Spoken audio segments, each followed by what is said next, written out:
Start talking about telling you about this wonderful moon rocket. As I was telling my 130 tour, this is, first of all, people always want to know, is this a real rocket?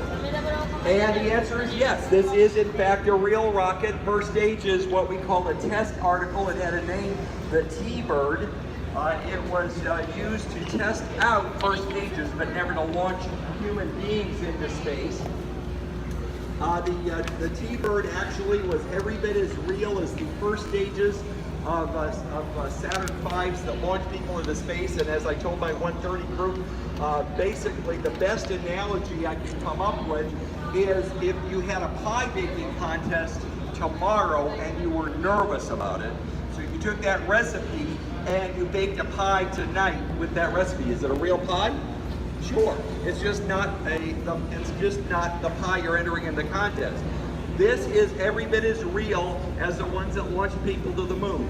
It had a total of 200,000 gallons of what was called RP1, refined kerosene.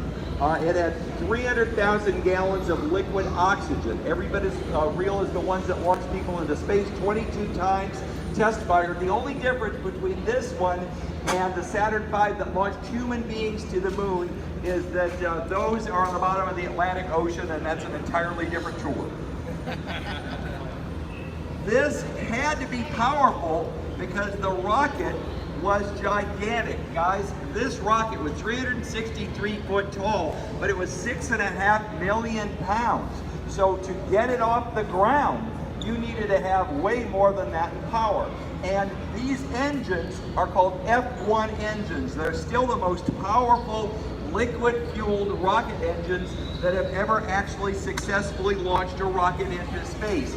Each of them produce 1.5 million pounds of thrust. So altogether, that makes about 7.5 million pounds of thrust. And as I told my 130 group, that sort of sounds a little to the little kids like the Charlie Brown adult, right? Wow, wow, wow. So let me tell you what that means in real life. Imagine 30 747 jets at full throttle at the same time. That is 7.5 million pounds of thrust.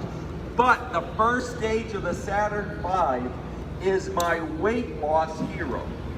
Because my wife's trying to get me to lose a little bit of weight. I'm trying to lose a little bit of weight myself. And the Saturn-V, the first stage, in 2.5 minutes, was able to lose 4.8 million pounds. I got to figure out its secret, right?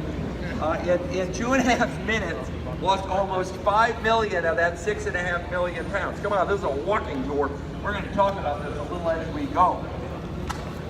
So 2.5 minutes into the launch, going toward the moon, we have already burned up 500,000 gallons of RP1 refined kerosene and liquid oxygen. We're about 5,000 to 6,000 miles per hour, and we're about 40 miles up into the sky. We're not even in space yet, and we've already used up the first stage. Now there are 13 of these somewhere in the Atlantic Ocean. They're not entirely broken up because remember they were only 40 miles up. A guy by the name of Jeff Bezos, who's got a little startup called Amazon, waffles between first and second place as the richest man in the world, is building a rocket factory to the south end of the visitor complex for Blue Origin. Well, another one of his ventures is deep sea exploration, and he's actually brought back several of those F1 engines from the bottom of the Atlantic Ocean and refurbished those. So those are kind of cool. But again, these are primarily on the bottom of the ocean. Boeing built these, and Dr. Werner von Braun, the scientist who helped us come up with the ideas for the Saturn-V, was so impressed with the first stage that they toyed with the idea of having it be reusable. However, because we were in a race to the moon, we didn't have time for that kind of stuff, so unfortunately we had to make those first stages